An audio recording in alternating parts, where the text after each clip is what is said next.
the restoration here at Eastlake Golf Club? Yeah, shoot, we got a lot of rain here yesterday. I wasn't on the course when it happened, but I was still on property, and it was coming down pretty good. Yeah, golf course is in good shape. The rough is healthy this year. Greens are really nice again. Zoysia fairways as well. I think it's in great shape overall, and should provide a pretty good test this week. Okay. All right, we'll just go right into questions. If you have a question, raise your hand. We will get a microphone over to you. All right. Sweet. Any questions? All right, thanks, sir. Sorry, Miss Dylan here. Yeah, Scottie, I know there's a bit of a push to make this championship a really difficult test. Do you have a sense if that's going to be the case based on course setup so far? Yeah, I think we need to shy away a little bit from the focus on difficulty. I think as players, we always look for a good test. And so when you look at a really good test, you want to see good shots rewarded in some way. And on certain holes, that's a par. On certain holes, that's a birdie. It never should be a bogey, I don't think. I think when you're hitting good shots, you should be able to make par or better. I think some of the best tests we see are typically ones where the score to par is a bit lower. And when you look at a week like this, I played the front nine yesterday, and when you're in the fairway and you hit a good tee shot, like if you're able to hit your driver in the fairway on this golf course, there's typically opportunities for you to make birdie. And when you're not in the fairway, like you look at a golf course like Memphis, I think is a good example this year. Every fairway I hit out there, you're like, okay, I can make a birdie on this hole. I can wedge it close. I can hit an iron in there near this pin. And every time you missed a fairway, you're like, oh my goodness, how am I going to make par? And I think sometimes what can frustrate us about setups is when you have guys hitting it all over the map and they don't really get punished for it. And so you want shots, the further offline they go, you want them to get punished according to how poor the shot was. And it's a really challenging thing with randomness in the game of golf. But overall this week, the rough is extremely healthy. I dropped some balls in the rough on one yesterday, and I'm hitting it out like 100 yards out of the rough. And so depending on the lie, Bermuda can be a bit more patchy than other types of grass. But overall, I think it's going to be a really good test this week. And then number 18, at least from a bad golfer's perspective, the fairway looks really hard to hit. The approach shot looks awkward. I'm curious if you could just kind of walk through that hole, those first and second shots. Yeah, I'm going to try and be nice to the hole. I don't totally agree with the changes there. I think when you have a par 5 like that, I mean, it's a 3-wood driver off the tee, but what they did is they mounded the fairway. So now the fairway repels balls. And before, the hole was a great par 5 because you could hit a drive down there, and if you hit the fairway, you could get at the green into it, and you could hit it close to some of the pins and maybe make an eagle. It could be a swing hole in terms of 2 good shots, you can make a 3, and if you hit 2 or 3 bad shots, you're going to make a 5 or 6. And now with the way the hole is, some good tee shots aren't rewarded, and if you miss the fairway, there's essentially nowhere to lay up. Especially with the way the rough is now, it's kind of an awkward angle, and they had to make internal out of bounds on the hole because guys were looking at playing in a different direction. And I think when you look at a good golf hole, that's never really the case, is when guys are looking to play down other holes. And now you're also hitting the second shot from a downslope to a green that's protected with bunkers in front of it, and it's not a contest of accuracy, it's just a contest of who can hit the ball maybe the highest. And it's still, I'm not even sure if Rory can hold that green, especially last year. And so I think a little bit of the reward has been taken away on a hole like that. I don't know where you go from there, but I was more of a fan of the old 18th than I am the new one. But when you change a golf course that most people like, you're going to have opinions. Guys are going to like certain things, and guys are not going to like certain things. That's just the nature of redoing a golf course that was so great. Gary? Scottie, you're not already leading the tournament like you have been last year. Could you, regardless of how it affects you, how do you like the format this year?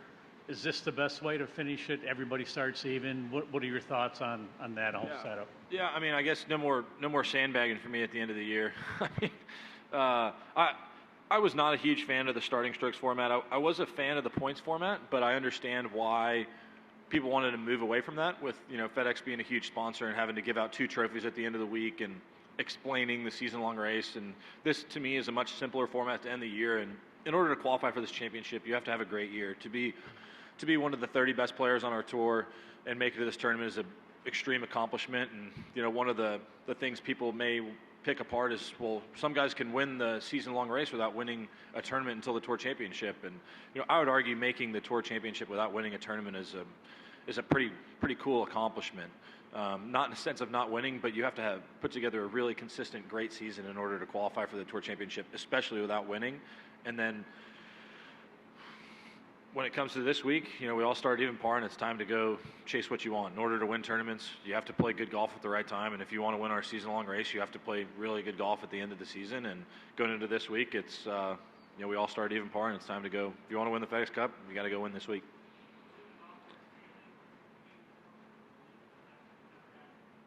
Yeah, I was not a fan of it. I didn't think it was a good way to end the year. For a variety of reasons. I'm much more happy with this format. I think having a good golf tournament on a really good golf course to finish off our season is extremely important. And I think when you look at it this week, we're going to have a difficult test, a good test of golf to finish off the year the right way. And it's exciting for us as players. It's exciting to be able to qualify for this tournament. It's exciting to have an opportunity to win this tournament in the FedEx Cup. Hey, Brody. First, real quick, yeah, I mean, there was a lot of indications that this was obviously, kind of made mid-season, and that are there more things that you think could go forward maybe next year in the future to make it even better to a championship? Yeah, I think as we continue to evolve with this golf course, and I think as we continue to improve the test and also improving the point system for the playoffs, I think the way it is right now, I maybe overvalues play at the end of the year in terms of qualifying for this tournament, and it may, I don't know if cheapen's the right word, but I think having such a drastic difference in the points in the last 2 weeks, I think creates some inconsistencies in terms of rewarding the great seasons we have in order to qualify for the tournament. And so when I imagine the Tour Championship, I imagine it being the most difficult tournament to qualify for in golf. I think in order to make it here, you have to have a really great season. And then, the reward for making it here is having a chance to win the FedEx Cup. And I think it's a great reward at the end of the season. I think having a really good golf tournament as our last event is extremely important to us. And people have tossed around a lot of different formats for this tournament, and I think, a lot of talk. There's a lot of talk about match play and stuff like that. And the reality is we've had a match play tournament for a number of years. We had a match play tournament for 4 or 5 years in one of the biggest growing markets in the country, and that tournament still didn't succeed. And so I don't think match play is the best way to crown a season-long champion. And I think changing the format for your last tournament is kind of quite silly. And people love the comparisons to other sports, but golf is simply not like other sports. Yeah, I'm just going to leave it at that. And then, you obviously played with Russell Henley a good bit in Montreal. I'm curious, as someone who probably got to know him better there, I'd assume, what has it been like watching him kind of take another leap this year, that he's the kind of guy now who is automatically qualifying for a Ryder Cup team? Yeah, I mean, Russell is a tremendously hard worker. When I'm in the gym, I see him in the gym. When I'm out practicing, I see him out practicing. And, Russell's a guy that I look up to for a variety of reasons. He's a great person. He's a great golfer as well. And anytime you see a guy who puts in the amount of effort that Russell puts into becoming a good golfer and seeing him have success, I mean, it really is special to see. Right, up to Bob here. Scottie, obviously you're on this really nice run of not just wins, but high finishes every week. And, if ever human nature being what it is, sometimes it's just, how do you keep going? How do you keep pushing? And last week might have been an example of that. Like, you had the points thing sewed up. It wasn't going to help you here. I mean, obviously you want to win, I'm sure, but do you ever have to fight that? And was there ever maybe a point in your career where there was an example where you felt like you didn't give it your all and it was a lesson?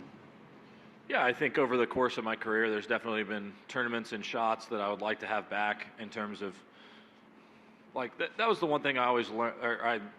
My biggest takeaway from playing with Tiger was the amount of intensity that he took to every shot, and that's something I've talked with a lot of guys about. And Tiger was just so different in a sense of the way he approached each shot. It was like the last shot he was ever going to hit. I mean, I've only played with Tiger once in a tournament. I played with him in the 2020 COVID Masters, and I think he made a 10 on the 12th hole, and he birdied, I think, 5 of the last 6, and it was like, what's this guy still playing for him? He's won the Masters 4 or 5 times, and best finish he's going to have is like 20th place at this point, and I just admired the intensity that he brought to each round, and that's something that I try to emulate. I think, if I'm going to take time to come out here each week, like, it's not an easy thing to play a golf tournament. Like, if I'm going to take a week off, I might as well just stay home. I'm not going to come out here to take a week off. And so if I'm playing in a tournament, I'm going to give it my all, and it's really all it boils down to.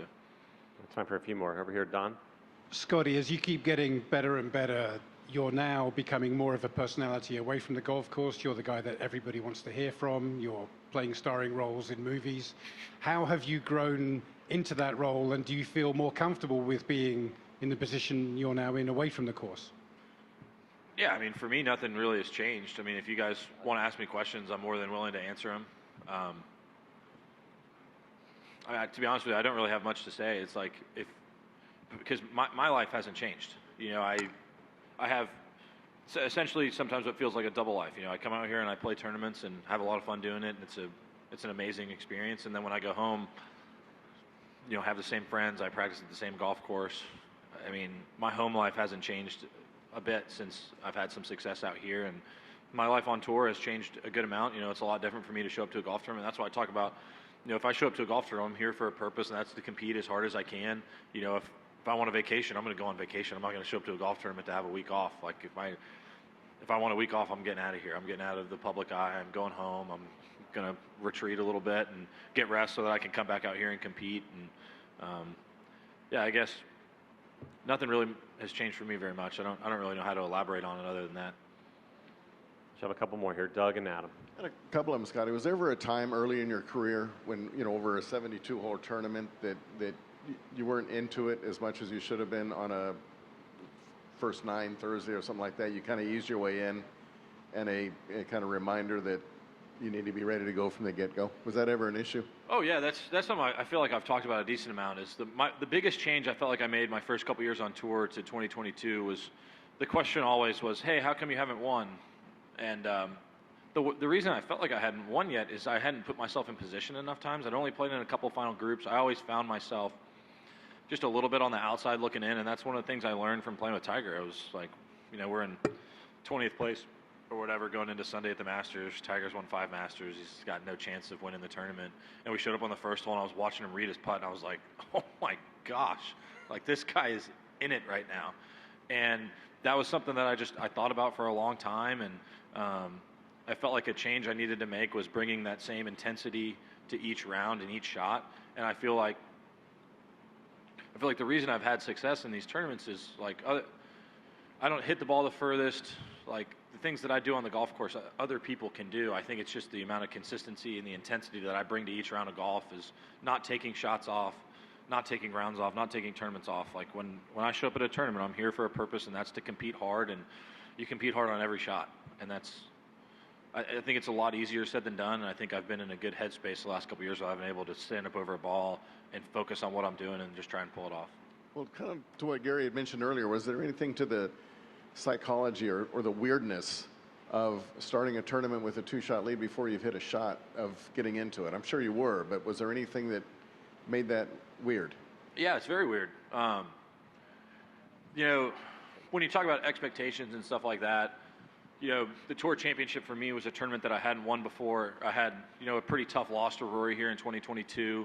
And like, for me last year, this was one of the hardest tournaments for me to play, just because you show up and it was like, in 2022, I remember finishing the season, going home, everyone's like, hey man, great year, but you know, I'm sorry about East Lake. And I'm like, you know what?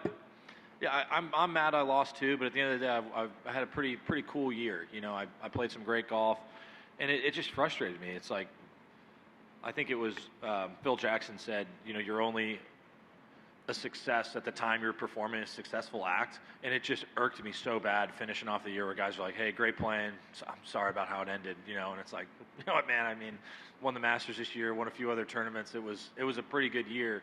And so going into 2024, it was like, going into East Lake, you know, Teddy brought up a good point. He's like, hey man, it's tough enough sleeping on a lead. He's like, you've been sleeping on a lead for this golf tournament since February.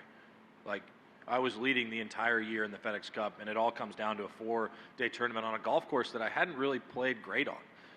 And it was a challenging week. I mean, it was stressful, but you know, we do what we always do, and you know, just tried to focus on the execution and ended up winning this tournament. But it was one of the hardest tournaments I had to play, just because I've been sleeping on a lead for 6 or 7 months. I mean, it's a weird feeling, and so that's why I prefer this format. I think it's great to have just a really great golf tournament to finish off the year. It's a golf tournament that's hard to qualify for, and it's a great reward for guys that have had tremendous seasons on tour, and now we all have an opportunity to go win the FedEx Cup. And starting strokes, I don't think was the best way to crown the season-long race. I think we're in a much better place now. All right, Adam. Scottie, what does it mean to have Ted Scott back on the bag this week, and how did he help you win it last year? Well, yeah, it's extremely important to have Ted back on the bag. I don't think it's any secret that my career trajectory changed quite a bit when he came on the bag. You know, I went from a guy that hadn't won on tour to a guy that started winning at a pretty good pace immediately upon him entering the picture. And I think what Ted has meant to me on the golf course, I think the results really do speak for themselves. And he's a great asset for me on the golf course. He's a great friend, and I feel like we're a really good team. I mean, he works super hard. I mean, he has a relentless work ethic as well. And, you know, there's a lot more to a great caddy than just giving me really good numbers all the time. I mean, Teddy he has a lot of different roles on the course, and it's great to have him back this week. Obviously, he's got some personal stuff still going on that I'm not going to elaborate on, but, you know, it's really great to have him back on the bag this week. When you hear that you're the last guy since Tiger to win back-to-back years, 5 tournaments, stuff like that, and the inevitable comparisons to Tiger, what do you make of that? I mean, I think it's a greater discussion. I think in the simplest form, I think it's very silly to be compared to Tiger Woods. I think Tiger is a guy that stands alone in the game of golf, and I think he always will. I mean, Tiger inspired a whole generation of golfers. I mean, you've grown up watching that guy do what he did week in, week out. I mean, it was pretty amazing to see. And like, I talk about a mental change I made because I played one round of golf with him in the tournament. I've only played one tournament round of golf with Tiger Woods, and it completely changed the way I look at how I play tournaments. I mean, I can't tell you the look on his face when we got to the first green. And I look over and we're in 20th place, we're kind of playing, yada, yada, yada. And I look over and this guy is just locked in. And I was taken back. I was like, holy smokes. And then we got to the second hole and he had this chip shot and he looked at it like it was an up and down to win the tournament. And I'm like, this is incredible. I've never seen anything like this before in my life.